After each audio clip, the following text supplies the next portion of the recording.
Fjum storiku għal patrimonju Malti ġiet ratifikata l-Konvenzjoni tal-UNESCO għal preservazzjoni tal-wirt kulturali taħt il-baħar. Liema konvenzjoni torbot lil pajjiżna sabiex jipproteġi l-wirt kulturali kollu jinstab taħt il-baħar. F'konferenza tal-ħabbarijiet fil-Belt intqal kif din ir-ratifikazzjoni hija prova tal-ħidma bla wafqien mid-diversi aġenziji Maltin li diġà kienu qed jipproteġu dawn is-siti bir-riżorsi li kellhom. Heritage Malta laqgħet ukoll din ir-ratifika. Ir-rettur fih dan l-Università ta' Malta Timi Gambin sostna kif dan il-pass kien wieħed kruċjali biex nippreservaw il-passat ta' Malta, iżda anke l-futur ta' dawn is-siti tal-baħar. Sostna li minkejja r-responsabilità kbira qudiemha, Malta lesta biex taċċetta dan l-irwol kruċjali.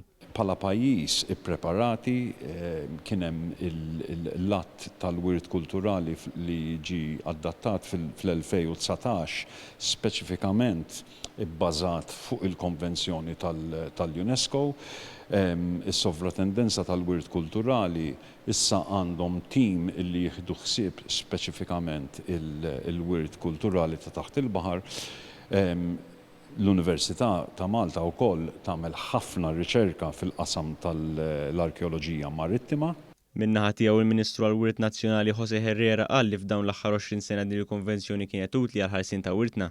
Sostna li dan ir-riżultat ma ġiex mix-xejn, anzi huwa rikonoxximent tax-xogħol kollu ta' pajjiżna f'dan il-qasam. Biex wasalna saw kellhom isiru bosta riformi kemm leġislattivi u kemm ta' organizzazzjoni u riorganizzazzjoni.